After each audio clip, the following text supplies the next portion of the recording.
फसलों पर हम सामान्यतः जिंक सल्फेट का छिड़काव करते हैं ताकि पौधों की वृद्धि अच्छी हो।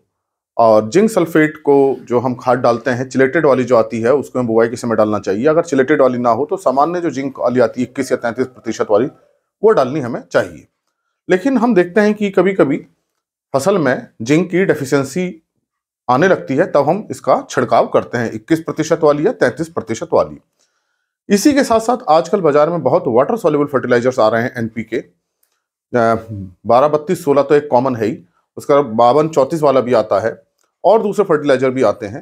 तो क्या हमें ये एनपीके फर्टिलाइजर को जिंक सल्फेट के साथ मिलाएं और फसल पे डालें तो इसका फसल पे क्या प्रभाव आएगा, आज मैं इसी बात पे चर्चा करूंगा। देखिए, हम जो भी छिड़काव करते हैं वो उस जो तत्व की कमी आ रही है उसके लिए हम करते हैं। मान लीजिए जिंक की कमी आ रही है तो हम जिंक सल्फेट का छिड़काव करते हैं। अब जब जिंक सल्फेट का छिड़काव करेंगे हम, तो पत्ती पे क्या होगा, इसको आप इस बात से समझें। ये पत्ती पे जिंक सल्फेट आएगा और उसमें देखिए जिंक भी है और सल्फेट भी है, तो ये पूरा इसमें इसमें दोनों जो तत्व हैं दोनों पत्ती को मिलेंगे, जिंक भी मिलेगा और सल्फेट भी मिलेगा। और जिंक की कमी होगी तो जिंक की पूर्ति हो जाएगी, उसके साथ साथ उसे सल्फेट भी मिल जाएगा जो उसको फायदा देगा। अगर मान लीजिए आयरन की कमी आ रही है तो हम फेरस सल्फेट करते हैं। अब मान लीजिए हम जिंक सल्फेट के साथ एनपीके मिला दें या जिसमें फास्फोरस हो वो मिला दें। तो देखिए, ऐसी खाद जिसमें फास्फोरस हो उसको कभी भी जिंक सल्फेट के साथ नहीं मिलाना चाहिए। पहली बात तो यह है कि हम जिंक सल्फेट का स्प्रे कर रहे हैं तो केवल हम जिंक सल्फेट का करें, कुछ और उसमें ना मिलाएं। अगर हम फेरस सल्फेट का कर रहे हैं तो फेरस सल्फेट का ही करें, उसमें कुछ और ना मिलाएं, क्योंकि हम ज्यादा तत्व मिलाएंगे तो पत्ती पे ज्यादा तत्व आएंगे और जिस तत्व की कमी है वो उसकी पूर्ति नहीं हो पाएगी और दूसरे तत्व चले जाएंगे। तो हमारा उद्देश्य क्या होता है कि जिस तत्व की कमी है उसी को हम दें। हम अननेसेसरी दूसरा तत्व दे रहे हैं जबकि पत्ती को उसकी जरूरत नहीं है, फसल को उसकी जरूरत नहीं है। इससे एक तो हमारी खेती का लागत बढ़ जाती है, उसकी कॉस्ट बढ़ गई जो हमने खरीदा, दूसरा फसल को कोई फायदा नहीं हुआ। तो पहले तो इस बात को ध्यान रखें कि जिस तत्व की कमी है केवल आप उसी का छिड़काव करें। अगर 2-3 तत्वों की कमी आ रही है तब हम 2-3 तत्वों को मिलाकर के छिड़काव कर सकते हैं, लेकिन हमें ध्यान ये रखना है कि जिंक सल्फेट के साथ कोई ऐसी खाद ना मिलाएं जिसमें फास्फोरस होता है।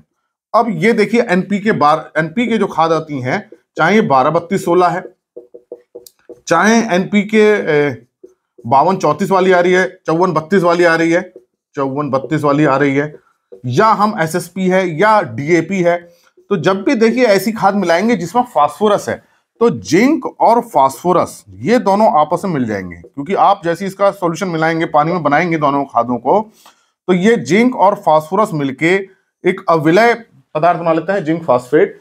ये पानी में घुलता नहीं है। जब ये पानी में घुलेगा नहीं और पत्तियों पर डालेंगे तो फिर पत्ती के अंदर नहीं जाएगा। किसी भी तत्व का पानी में घुलना जरूरी है। तो ये अगर आप ऐसा छिड़काव करेंगे, 54-32 वाले के साथ करेंगे या डीएपी मिला दें, आप सोचें कि हम 2 तत्व दे दें, तो उसका आपको ना तो जिंक मिलेगी ना फास्फोरस मिलेगा। हाँ, उसमें जो पोटेशियम है, क्योंकि इसमें देखिए पोटेशियम है, वो मिल जाएगी, और अगर जो नाइट्रोजन है तो थोड़ी नाइट्रोजन भी उसमें मिल जाएगी। लेकिन आपका उद्देश्य क्या था, जिंक को देना, तो जिंक पौधे को नहीं मिल पाया और फास्फोरस ने उसको रोक दिया। यही काम जमीन के अंदर भी होता है। अगर दोनों खादों को मिला के दे दें जमीन के अंदर, ना तो जिंक मिलेगा ना फास्फोरस मिलेगी, दूसरे तत्व मिल जाएंगे लेकिन ये 2 तत्व नहीं मिलेंगे। तो इसलिए जब भी आप फोलियर स्प्रे कर रहे हैं जिंक का, तो आप सिर्फ जिंक को ही दीजिए। अगर आप फेरस सल्फेट का कर रहे हैं तो फेरस सल्फेट ही दीजिए, कुछ दूसरा मत दीजिए।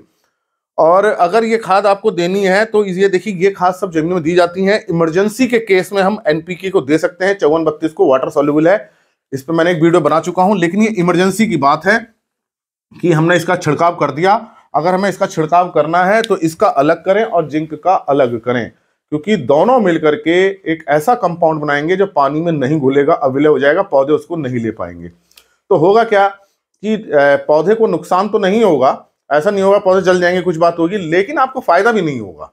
तो जिस काम के लिए आप डाल रहे हैं वो खाद वो पौधे को नहीं मिल पाएगी, उस तत्व की पूर्ति नहीं हो पाएगी, जो कमी आ रही थी वो कमी पूरी नहीं हो पाएगी। तो आपका खेती का खर्चा तो बड़ा और उत्पादन में भी कोई फायदा नहीं हुआ। तो आप जब भी ध्यान रखिए कि जिंक सल्फेट में कभी भी फास्फोरस वाली खाद, कोई भी खाद हो, चाहे डीएपी हो, चाहे एसएसपी हो, चाहे एनपीके हो, कभी भी आपको नहीं मिलानी है। इस बात को बिल्कुल ध्यान रखें, दोनों को अलग अलग दीजिए, तभी उसका लाभ मिलेगा।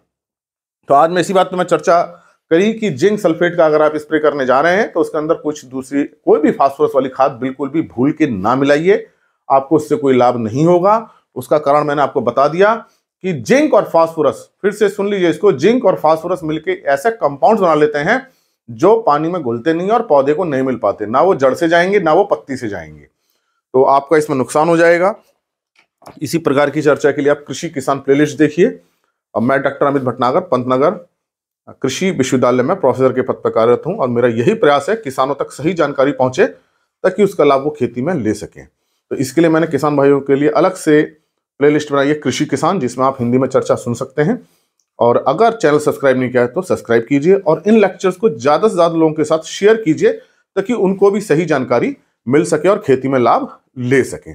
तो आज की बात मेरी आपको समझ में आई होगी कि जिंक सल्फेट के साथ कोई भी आपको फास्फोरस वाला तो मिलाना ही नहीं है, कोई दूसरा है उसको भी नहीं मिलाना है, क्योंकि हम जिंक देना चाह रहे हैं, जिंक फिर दूसरा तत्व आ जाएगा, जिंक का अपटेक कम होगा, तो हम वैसे ही दें। अगर जरूरत पड़ भी रही है कि दूसरे को मिलाने की तो फास्फोरस तो बिल्कुल मत मिलाइए।